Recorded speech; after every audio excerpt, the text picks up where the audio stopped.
17 hours-da 4,030 pull-up tawang ngambagi former Guinness World Record holder ama oiriba David Goggins. Mahak Navy SEAL-dagi retire tawraba miyoi amani. SEAL training, US Army Ranger School, Air Force Tactical Air Controller Training, mai pakna loisanba ngamba US Armed Forces tadi matomtana oiri. Atokpa kanglupna adomda hantana yengbibagira.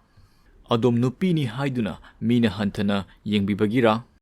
Adom hauzik soktuna leibagira. Adom hauzik adomgi nupiga natraga nupaga khainabagira.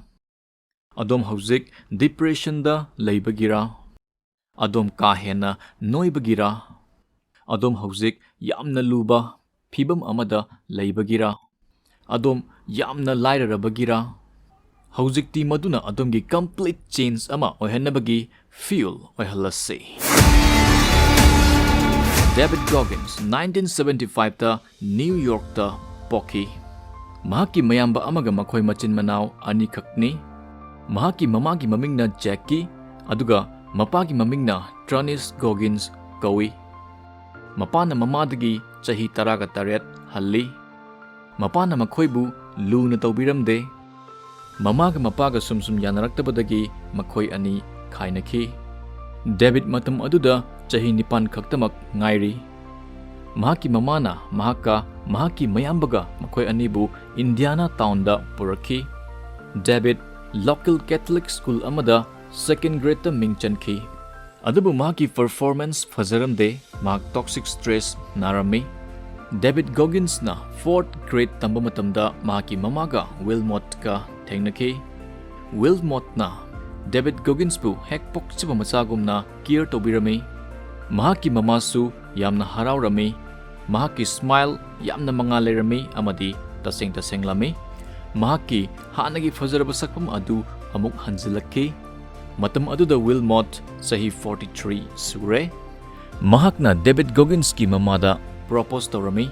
Adubu nongma Wilmot masagi garage maktada magi car dagi hek kumtharakpaga masak khangdaba miyo kharana mahaki mathabakta nomai mangarak kaplakhi. Mahaki mit anigi marakta pankiba nomai maru aduda mahaki aroiba yahi tankhi. Madugi matungda David Goggins Brazil gi Northview High School da ming chalami. Makhoina leiriba Indiana hariba mafam aduda kanglup amana amabu hantana yengbibagi chanabi racism leirami. Racism asi classroom da fawba leirami. Workbook amada mathaki yethangba kachinda mahaki maming irami. Mahaki picture su yeklami. Madugi makhada tharami Nigger, we are gonna kill you. David Goggins na sahi taruk surukpada mahaki grandfather na mahaki damak JB citation ama leibiki. Mahakna mahaki gari adu school da purga chatli. Nongmadi driver side ki thong aduda Nigger haina kanagumba amana spray season aduna yeklamki. Adudagi mahaksu khongrau yalaga setpa mahaki car da hauna music khongba hauraki. Adubu mahak nongmadi asumna tawdaba natte haibasi gyan taraki. Mahaki dressing style hongdoki positive attitude thamki. Mahaki pandam phangnaba honaba hauraki. Air Force oinabagi minimum standard oiriba Armed Services Vocational Aptitude Battery Test 3rd attempt pass toki. Mahak training yauki. Water confidence training gi manungda medical check tawba matamda sickle cell gi anabo ahelakpa yagadaba sickle cell trait David Goggins ta thengnaki.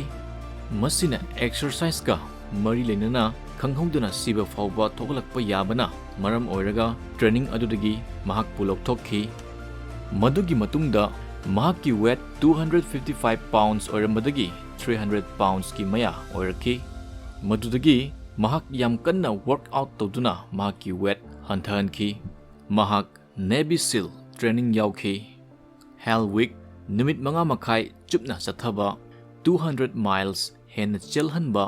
Nongmada 20 hours tagi henna physical training tawba 4 hours tagi hanthana tumba Navy SEAL training gi saruk amani. Mahak hariba Hell week asidi mai pakna loisinki. Adubu mahaki khuu gi anabadi fakhide. Khuu khakta nabata natana mahak pneumonia-su narami.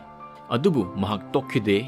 Adubu mahakki kneecap fracture oirakpadagi mahak mayumda halakpa takhi. Mahak train tonglakhi. Chicagogi stationda mahakka kainakhiba pam koba nupi aduga thengnakhi. Davidna training adu amuk hana yaunabagi warep laurami. Mahak hairiba training adu week 1 day 1 dagi amuk hauba takhi. Masina mahakki Navy SEAL ama oibagi dream gi areba chance oirami.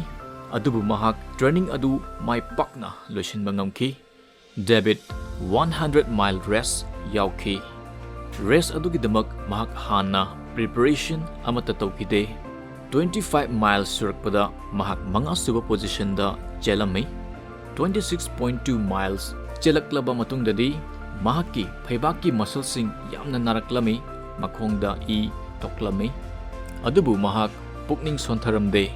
50 miles chelaklaba matungda mahakki masa pumba naraklami, adubu mahak tokkide. 81 miles yoshilakhi. 95 miles yoshilakhi. Asumna sum chelakpaduna 100 miles yoshilakhi. Mahakna mile amaga hapchinduna 101 miles mai pakna senkhi. Konada pangthokkiba 6.2 miles iroigadaba, 261 miles bicycle thogodaba, double marathon amasu sengadaba, Ultraman World Championship Triathlon da David saruk yakhi.